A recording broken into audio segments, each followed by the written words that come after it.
Wherever we go these days, there's no escaping the watchful eye of the security camera. But the fact that Big Brother's tracking our every move doesn't seem to bother political protest group, the surveillance camera players. They're not just watching the watchers, they're performing for them.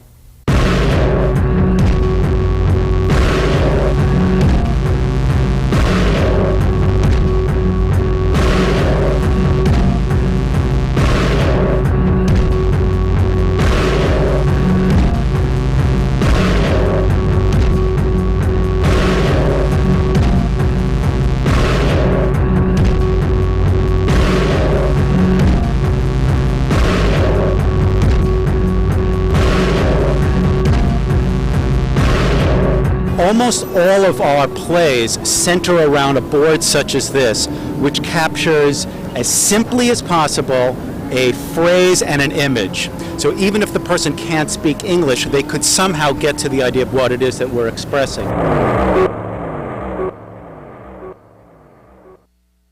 Bill, what are you trying to accomplish with the surveillance camera players?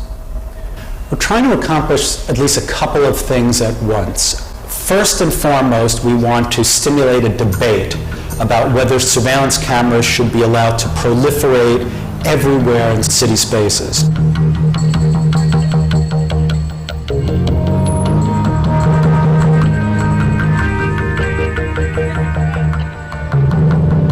That's the surveillance camera where, I should say, we're in front of St. Patrick's Cathedral on 5th Avenue in Midtown, one of the most famous areas in New York.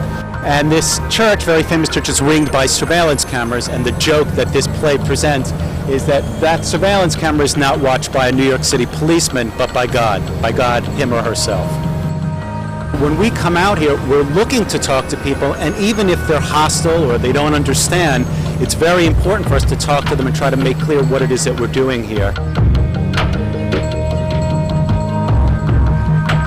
In this area of town, these people, whether they know it or not, are surveilled almost every step of the way, especially in Midtown, and especially just pretty much west of here.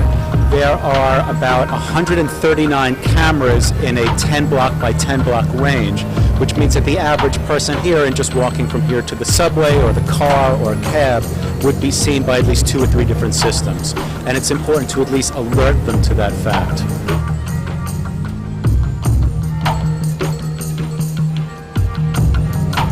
We first did a play called Ubuhra, and that was on December 10th of '96 in a subway station in New York City. But it was in January and February of '98 that the city began to install surveillance cameras in Washington Square Park and in housing authorities and other areas, and it's as if that history sort of caught up with us. We already had a group that was interested in surveillance and video cameras, and it was just then being a public topical interest. I told you they'd be here.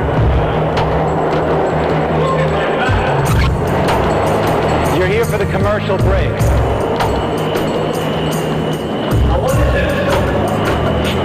We're a group that protests surveillance cameras by doing satirical plays in front of them. Instead of either just writing a letter to my congressman and saying, I'm opposed to this camera, congressman, that would be what a standard leftist would do.